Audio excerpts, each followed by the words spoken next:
Welcome to Creating and Caring for a Local History Archival Collection.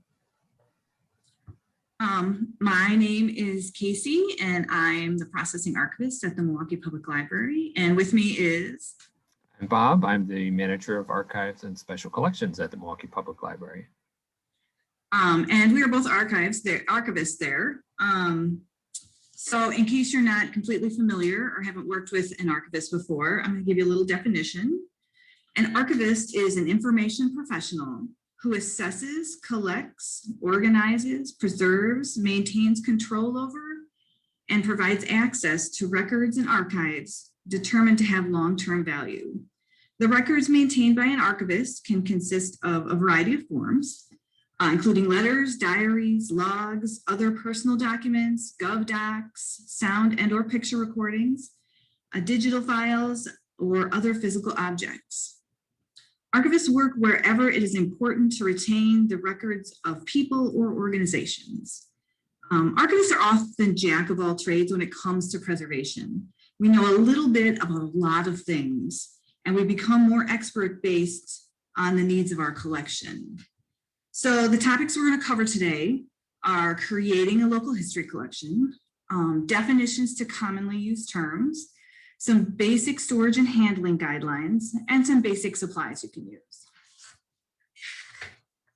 So let's start at the beginning. So what is a local history collection?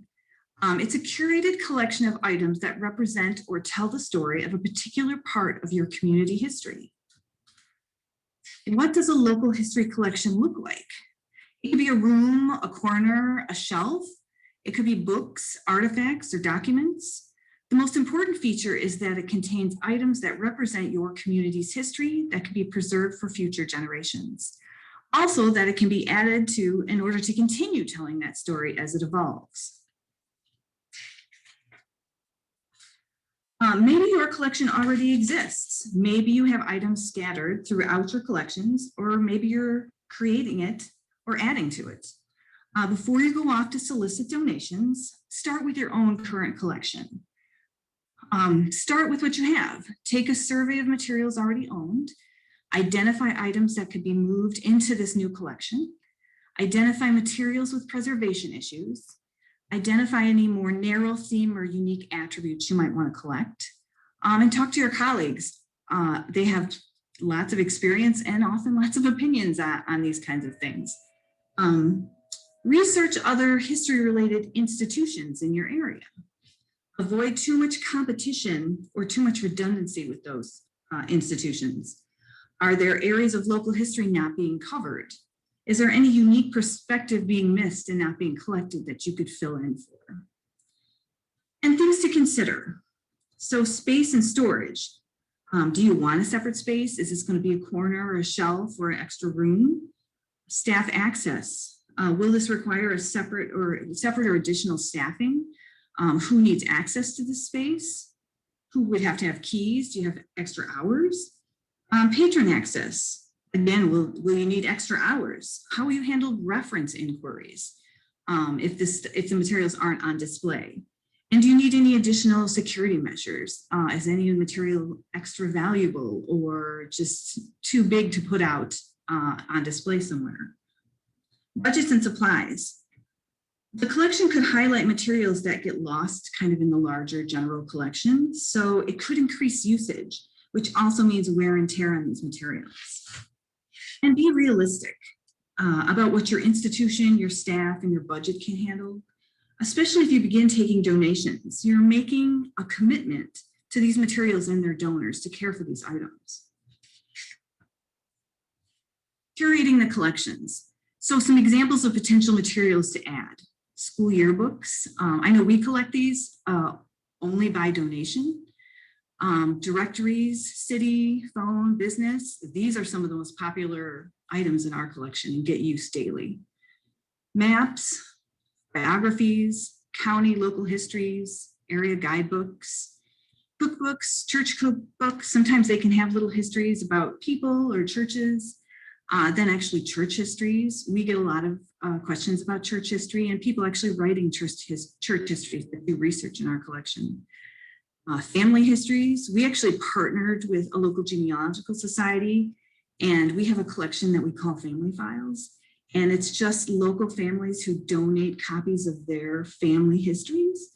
We add them to an inventory. So if someone's doing genealogy and it turns out they have a relative in common and they check the list, they might be able to track and find a branch of their tree that they won't really have to do much work for because somebody already has. Publications about local institutions, organizations, oral histories, and these could be paper, but also cassette tapes, audio reels, etc. Ephemera, memorabilia, bumper stickers, political buttons, playbills, brochures, pamphlets, posters, photographs. Everyone loves photographs. Artifacts, newspapers and newspaper clippings, and primary source records or papers of local residents, local organizations, city officials, local leaders, or even from just important events in your community. So after identifying the materials, you want to set up the structure or framework. So you need to create a collection development statement or policy, then create a deed of gift. You need to create an accessioning procedure and collect provenance. You basically need to create a paper trail for these items. We call them collection case files. So anytime we get a collection that we process into our archival collections, we collect a folder that has either a copy of the deed of gift, copies of inventories, copies of any research we might have done that may help us make a decision, or if we found the collection that had been taken a while ago, we might do some more research on, the importance of this person or group in the community. And then we have a quick reference to these items. And provenance. Provenance is an archival term for basically ownership history. So it's basically the evidence that confirms these items' authenticity, who owned it, where it came from, and that it is what it says it is. And then you want to assign the space and then collect storage supplies. Now, idealistically, all these things would happen first and then you would create your collection, but we all know that doesn't always work that way. So we're going to continue on about creating a policy. So you want to keep in mind your existing library policies when creating these new policies and guidelines. You want them to complement them and make sense, along with all the other policies that you have. So things to include in your collecting statement or policy: what, where, and how. So what? Create a scope or goals for your collection. What do you want to do? What do you want to save? Describe the materials, any format, unique perspectives, or items that support your collecting goal. If applicable, identify any materials that your institution does not want to collect or reason why your institution might turn something down. It could be for size, preservation reasons, care issues. For example, I knew of somebody that I met at a conference that got a donation of hundreds of bootleg tapes of concerts that this man had gone to. And while it was interesting because it was decades of concerts he went to, because they were bootlegs, they didn't own the copyright to this music. So would you take a collection that you basically don't have the rights for anyone to listen to? So it's, that might be things that you want to consider. And then where? Describe the local geographic collection areas. Your state, do you want to stick to your city? Do you want to stick to your community? Just consider what you want to focus on. And then how? Describe the donation and accessioning process. So patrons and donors know what to expect. And create your deed of gift form. Also recommended, create a process for deaccessioning items if perhaps your goals change or there's a preservation issue and the item needs to be removed. And it could be something you found an item and you really it needs to be restored. You don't have the budget to do it. Maybe there's another institution that could handle that because the item still is important to the history. And if you have a proper deaccessioning and you have the authority to do that, then you could ask them and transfer it to them. So here's some examples of collection development statements. These are from the Wisconsin Historical Society, this page. As you can see, it's not really long. I mean, we're not writing a novel, But it's a short couple paragraphs of what they're expecting, what they want to collect, things they're looking for, and then some other links to other details that someone who's donating might want to know how the process goes. And of course, they have two different, because you have, archival type material, and then you have donations potentially to the museum, which would be more artifact based. So, and then we have one here from the Milwaukee County Historical Society. On the left, just their policies, artifact donation. Artifacts can be a lot more resource heavy to take care of. They just take up a lot more space. So that's usually why there's something separate. And on the right-hand side is a copy of our deed of gift form. So it's pretty basic: name of donor, street address, a contact information, a description of a gift. That's usually pretty general, but when we get down to the actual transfer, we want some kind of inventory or number of items. At that point, we probably would have looked at the materials to make sure that we would want them. We visited and talked to somebody. Any restrictions or conditions, we don't really like when people put restrictions and conditions on them, but there are reasons for them sometimes. And then you'll see at the bottom here under says donor agreement form, where it says, it's basically a blurb that I'm signing this over. And then if there's something we don't want, return to donor, dispose of by MPL, or other. So we kind of default put dispose because we want the authority to deal with things on the spot through our own deaccessioning process and not have to return something. Generally, if we're not going to take it, it's not because it's super precious. It's something that it probably isn't very worthwhile. But it means people get very attached to their materials, and I don't want to discount anyone's attachment or view. But often, sometimes after some years or time down the road, people are much less attached to some of these things. So we prefer to kind of say, but people can cross, they can and they do cross that out and mark return to donor. In fact, we have a box of materials waiting for somebody to get back in town who's gone for quite a few years to pick up the items. So it does happen. There's lots of resources for these kinds of policies and guidelines from the Society of American Archivists. There's two links at the bottom there: deaccessioning guidelines and then deeds of gift. So there's no reason to recreate the wheel here. So now we have a couple some definitions I want to go over with you. You'll hear these a lot in this session and in the next several. So they won't, I'm not going to go real in depth, but we'll kind of skim over them. So at least they're familiar to you when you hear them. So acid-free, you're going to hear a lot about that. Acid-free boxes, acid-free folders, acid-free paper. Acid-free means it's storage materials with a pH of 7 or greater when manufactured. So paper is acidic. And the cheaper the paper, the more acidic it is. And the more acidic, the quicker it breaks down. And then when you have multiple pieces of paper that are super acidic sitting next to each other, then the deterioration is even faster. So the idea is that you can kind of isolate these items in acid-free materials, and it slows down the deterioration.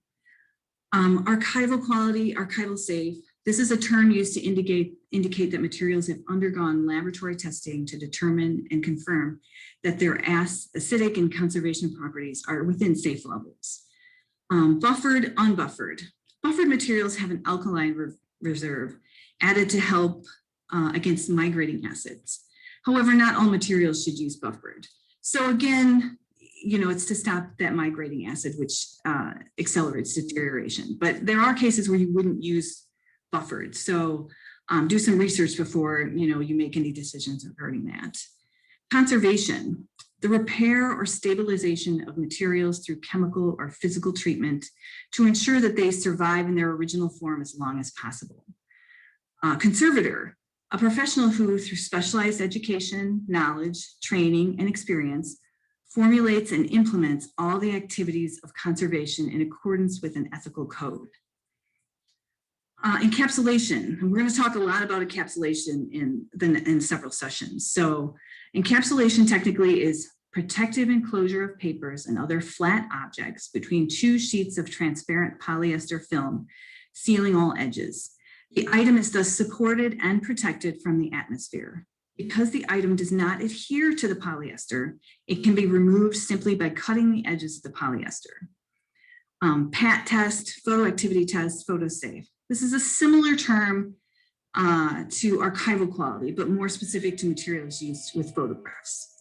And preservation, keeping materials from harm, injury, decay, or destruction, especially through non-invasive treatment. Now, this differs from conservation, which if you're a conservator, you're going to have a much stronger science background, and you can actually bring items back to their original form through chemical and really invasive treatments. Preservation, which is what most archivists do, and library professionals, you're just trying to make the conditions so it slows down the deterioration.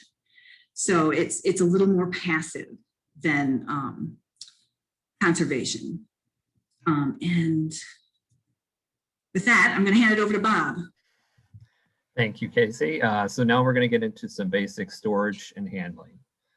Time and time, wait for no man. So you can't stop deterioration, we can only slow it down.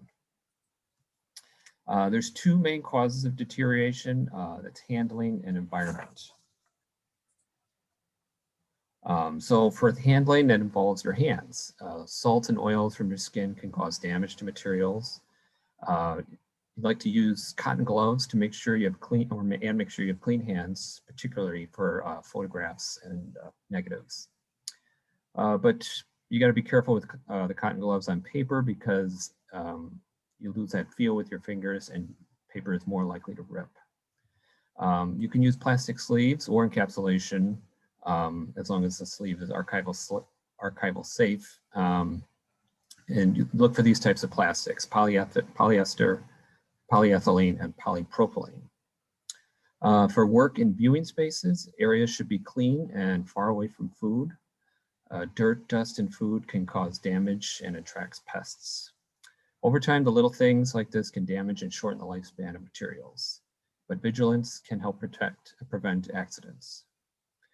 In terms of cleaning and repair, in general, materials can be wiped down with a soft brush or cloth.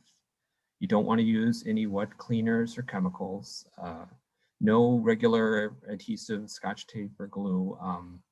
They do make acid-free repair tape, but it is irreversible once you put it on, so use caution when using that. Anything more depth than that should be done by a professional conservator, especially on old photos and artifacts.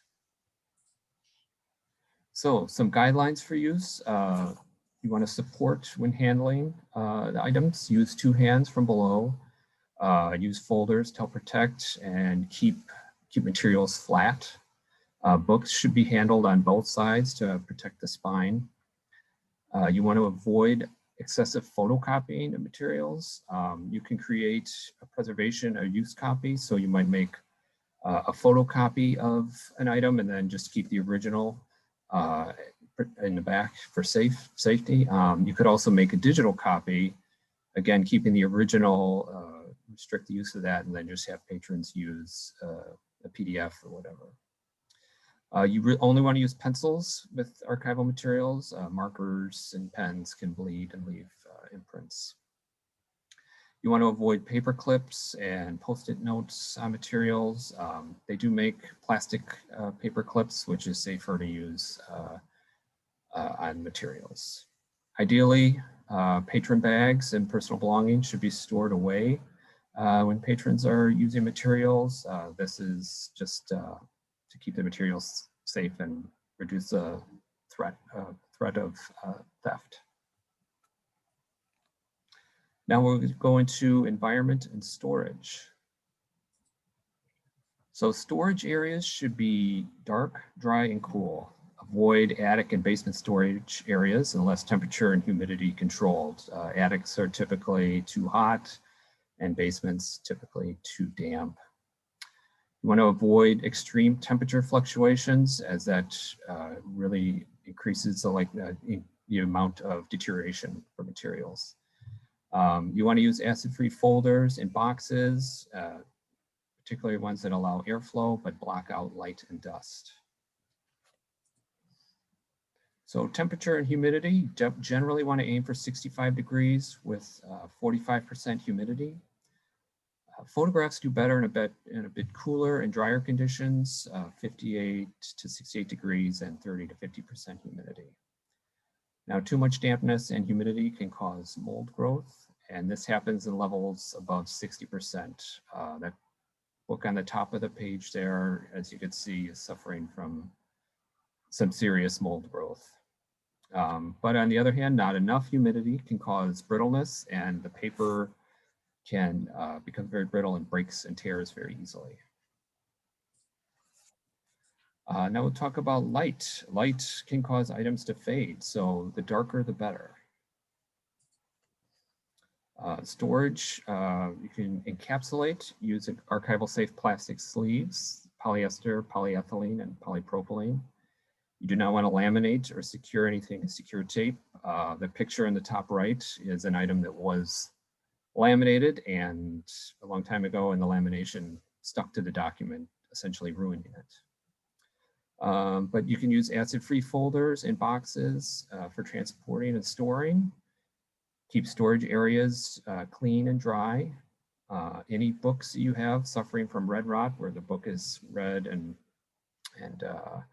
getting all dusty, those should be housed separately in a box or wrapped in paper to prevent that from spreading. And now Casey's going to go over some resources. Yes. So one really great resource we have in the state is the Wisconsin Historical Society hosts a local history and historic preservation conference, which is a really great opportunity to learn more about local history, how to care for, and how to share with the public. It's a resource for historical societies, archives, and libraries in the state. So, I mean, if you deal in local history, you are welcome to come. The location does move around the state, so it may be at a community close to you and you can give it a try, go for a day. I've done that. A lot of our colleagues who are not archivists and librarians here do, because we do have a local history collection. And usually everybody comes back with, at least a couple of good ideas to consider. We went to a conference and Bob went to a session on a geocache program. And then during the pandemic, when we were all working from home, Bob and I created a Milwaukee socialist history geocache program. It was a learning experience. It was very interesting and I think somewhat successful, mostly successful. We have to redo a little, but you can come up with some really great ideas and apply them to, I never would have thought to do a geocache on history, on socialist history. So there's lots of inventive things to learn. So this is kind of a resource list and kind of my bibliography for a lot of the slides here. So I'll review just a few of these. The ALA American Libraries article there talks about creating a local history collection that I thought was full of good information. Gaylord Archival is where we order most of our archival supplies, but it's not the only place you can order. But I always like to go onto those sites and kind of see what's available when I'm looking at supplies. It gives you an idea of the costs. Gaylord has a nice little page for basically like not institutions, but like individuals who want to maybe just buy a few supplies for preserving their own family history. I've used that link in a family tree preservation program that I've done in the past. So that's a really great site. The Henry Ford Museum in the Detroit area, that was my previous employer. So I knew a lot about some of the stuff they offered on their website, and they have a great site that has basically PDFs on how to care for different types of materials. Paintings, furniture, glass, textiles, it's just a quick form. Like if you really just don't know where to start, you can click there and click on one of the items to see, what do I need for this? The Library of Congress there has, those are two sites on like photo preservation, which I thought were very interesting and helpful on like just care and handling and storage. Because photos need a little more care than your average just paper document. The Midwest Archives Conference, that's one right here. Now, the MAC is one of the largest regional professional associations for archivists. But it has a lot of people from anybody who has a local history collection, a special collection, has archival materials. You are welcome to join and go. They have two conferences a year, and there's always something interesting to be learned from there. And let's see, the National Park Service and Servograms. That's a lot like the Henry Ford documents. They have basically little flyers about caring for museum objects. And that's really when you're getting for, 3D items, check out museum sites because they'll have a lot of information on how to care for different kinds of items, not just paper. Then we go to the NEDAC, the Northeast Document Conservation Center. That site is full of info on preservation and photo materials. It's an independent conservation lab in the US. It specializes exclusively in paper-based collections. So there's a lot of information. There's a listserv or an email I've gotten, and I get those emails regularly, and it's really interesting, and it's been very helpful as a resource. Of course, there's RUSA, ALA's Reference and User Services Association. They have a lot of great websites on preservation and just establishing a local history collection. So that's another place you can check. The Smithsonian the National Postal Museum had a cool site on like knowing how to pick correct safe plastics for preservation. And I know we'll talk about this a lot. Polyethylene, polyester, and polypropylene, those are the plastics you want to look for protector sheets. And then, of course, the Wisconsin Historical Society, which we just talked. So I just want to say, and then there's a book list.